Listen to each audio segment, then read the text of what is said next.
আজকে হচ্ছে আমাদের এই বছর আসলে রমজান মাসের শেষ শুক্রবার নামাজ পড়া শেষ করলাম আলহামদুলিল্লাহ। তো আজকে ভাবলাম তোমাদের জন্য একটা গাইডলাইন ভিডিও তৈরি করে, যারা হচ্ছে সেকেন্ড টাইম মেডিকেল অ্যাডমিশন দিবা।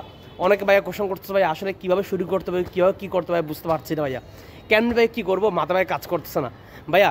3 মার্কস কাটা যাবে ভাইয়া, এদিকে শুনছে আবার সিট সংখ্যা কমলো ভাই, আসলে কীভাবে শুরু করলে অন্তত ভাইয়া একটা সিট নিশ্চিত করতে পারবো। আবার অনেকে এমনও কোশ্চেন করে ভাইয়া আমার টার্গেট হচ্ছে ভাই সেকেন্ড হাফ হয়ে ডিএমসি টপ করা। ভাই আমি চাচ্ছি ভাই সেকেন্ড হাফে আমি দেখিয়ে দিতে যে আমিও পারি, আমিও ডিএমসি ভাই একদম ডিএমসি চান্স পাই ছাড়বো। ভাই আমাকে একটা গাইডলাইন দেন, যে গাইডলাইনটা অনুসরণ করে হচ্ছে ভাইয়া আমি আমার পড়াশোনাগুলো আসলে ভাইয়া শুরু করবো। এখন ভাই কীভাবে কী করতে হবে ভাইয়া বলবো, তুমি জাস্ট আজকে এই ভিডিওটা দেখো ভাইয়া। ইনশাল্লাহ যদি এইভাবে ফলো করতে পারো দেখবো ইনশাল্লাহ হয়ে গেছে। সেকেন্ড টাইমে এত প্যারা না, তুমি ফার্স্ট টাইমের থেকেও টাইম বেশি পাচ্ছ। একটু যদি মাথা ঠান্ডা করে পড়াশোনা করো, একটু যদি সঠিক গাইডলাইন আগাও, দেখবে ইনশাল্লাহ চান্স পেয়ে যাওয়া। ভাই প্রথম কথা বলবো, তোমার প্রথম যে জিনিসটাতে দরকার সেটা হচ্ছে একটা সঠিক গাইডলাইন, একটা প্রপার গাইডলাইন দরকার। যে গাইডলাইন হচ্ছে তুমি আগাবা, কখন কী পড়তে হবে না পড়তে হবে, কীভাবে কী করতে হবে না করতে হবে, এরকম একটা গাইডলাইন দরকার। এরপর ভাইয়া তোমাকে ভাইয়া বলি কীভাবে কী করবা। প্রথম কথা হচ্ছে ভাইয়া বাজারে যে চটি বই মানে বিভিন্ন বই, বিভিন্ন কোচিং বই, এগুলো ফালাও, কোনো কাজ আসবে না, কোনো কাজ আসবে না। মনে রাখবা অনলি মাত্র মেন বই পড়ে মেডিকেলে টপ করা যায়, মেন বই পড়ে মেডিকেলে ফার্স্ট হওয়া যায়। তুমি সেকেন্ড টাইমার এটা মাথায় রাখা যাবে না, দরকার নাই। তুমি মনে রাখবা সেকেন্ড টাইম হয়ে আমি দেখা দিব যে আসলে কীভাবে ডিএমসিতে চান্স পাইতে হয়, কথা ক্লিয়ার কিনা মাথা রাখবা। সেকেন্ড টাইমার হোক সমস্যা নাই, ফার্স্ট টাইমার যারা যেটা পারবে আমি সেকেন্ড টাইম হয়ে সেটা করে দেখাবো। কেন পারবো না? আমি ওদের থেকে টাইম বেশি পাচ্ছি না, 3 মার্কস কেন আমি বেশি পাবো না, কথা ক্লিয়ার কিন্তু। এখন ভাই তোমাকে অবশ্যই মেন বইটা পড়তে হবে ভাই, মেন বইয়ের উপর কিছু নাই, মেন বই তোমাকে একদম ভালো করে পড়তে হবে। ঠিক ভাই বলছি না যে তুমি একদম এভরি লাইন বা লাইন প্রত্যেকটা লাইন প্রত্যেকটি পেজ মুখস্থ করো, না দরকার নাই। যতটুকু প্রয়োজন যতটুকু দরকার ততটুকু গুছিয়ে পড়বা। আর যে জিনিসটা পড়বা সেই জিনিসটা অবশ্যই সবসময় গুছিয়ে পড়াশোনার চেষ্টা করবা, কারণ তুমি যদি গুছিয়ে না পড়ো তাহলে এই জিনিসটা তোমার কখনো মনে থাকবে না। পরীক্ষার আগে রিভিশন দিতে গেলে তোমার হিজিবিজি মনে হবে। ভাই শিওর তুমি ফার্স্ট টাইম চান্স পাও না, তুমি পর্যাপ্ত রিভিশন দিতে পারো না, এবং তুমি অনুসরী এমসিগুলো বারবার সলভ করো নাই।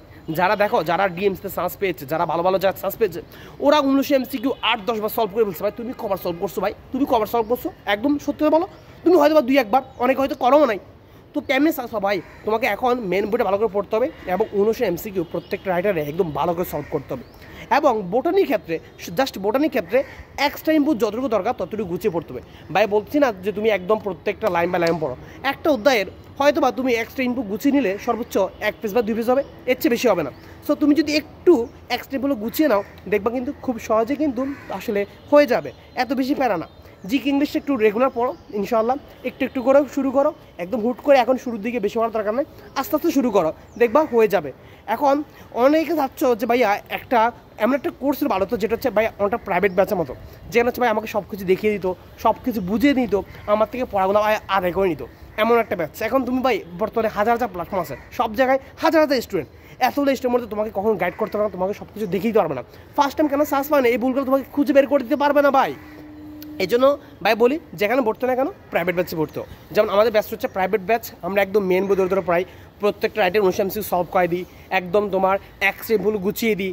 জিকে ইংলিশের এক প্যারাটা ভাইয়া নিজে তোমাদেরকে হচ্ছে একদম পুরো ধরে পড়াই দিই, যাতে হচ্ছে তুমি জিকে ইংলিশের সেকেন্ড টাইম হয়ে 25 পেতে পারো। এবং ও তোমার এক্সাম তো থাকছেই, এছাড়া গাইডলাইনে কোনো বিকল্প নেই, কীভাবে কী করতে না করতে ভাই সরাসরি তোমাদের প্রত্যেকের সাথে কথা বলে হচ্ছে তোমাদের সমস্যাটা সলভ করে দিই, যাতে হচ্ছে একদম বেটার সার্ভিসটা পাও। আর ইনশাআল্লাহ আমাদের এখানে আমরা খুবই লিমিটেড স্টুডেন্ট ভর্তি করাই, তবে যতগুলোকে পড়াই আলহামদুলিল্লাহ ভালো রেজাল্টে করে। এবছর আমাদের ব্যাচ থেকে অনেক স্টুডেন্ট চান্স পেয়েছে, বেশিরভাগই সেকেন্ড টাইমার, কারণ প্রথমবার মারা খেয়ে আমাদের এখানে আসে, প্রথমবার একদম সব জায়গায় পানি খেয়ে এবার এখানে আসে, তারপরে বুঝে আসলে বাস্তবতা কীরকম, কথা বুঝতে পারছো কিনা। যাই হোক আলহামদুলিল্লাহ, এখন আমাদের এই ব্যাচের কিন্তু ফিও কিন্তু অনেক কম, অন্যান্য প্ল্যাটফর্মের চেয়ে আমাদের এই ব্যাচের ফি হচ্ছে মাত্র 4080 টাকা। তোমার যদি সমস্যা থাকে তাহলে তুমি এক্ষেত্রে ফিটা ভেঙে 2 ভাগে দিতে পারবে, অর্থাৎ 4080 টাকা তো তুমি ভেঙে যখন ভর্তি হবে তখন 2040 টাকা দিবা, পরবর্তীতে বাকি টাকা পেমেন্ট করলে হবে। এখন ভাইয়া কীভাবে ভর্তি হবো, এই যে তুমি স্ক্রিনে যে নাম্বারটা দেখতে পাচ্ছ এই নাম্বার বিকাশ বা নগদ থেকে সেন্ড মানি করে সরাসরি ভাইকে এই নাম্বারে হোয়াটসঅ্যাপে মেসেজ দিয়ে বা সরাসরি এই নাম্বারে কল করে কিন্তু তুমি কোর্সে অ্যাড হয়ে যেতে পারো। এছাড়া যে কোনো প্রয়োজনে সরাসরি হচ্ছে একদম নিজের ভাইয়ের মতো মনে করে, আপন ভাইয়ের মতো মনে করে সরাসরি ভাইকে এই নাম্বারে কল দিবা বা হোয়াটসঅ্যাপে নক করবা। ইনশাল্লাহ ভাইয়া সাধ্য মতো একদম সর্বোচ্চ হয়ে তোমাদের হেল্প করার চেষ্টা করবো। ইনশাল্লাহ দেখা হবে বিজয়, সেকেন্ড টাইম হয়েও কিন্তু টপ মেডিকেল চান্স পাওয়া সম্ভব এবং সেটা তোমার দ্বারা হবে ইনশাল্লাহ।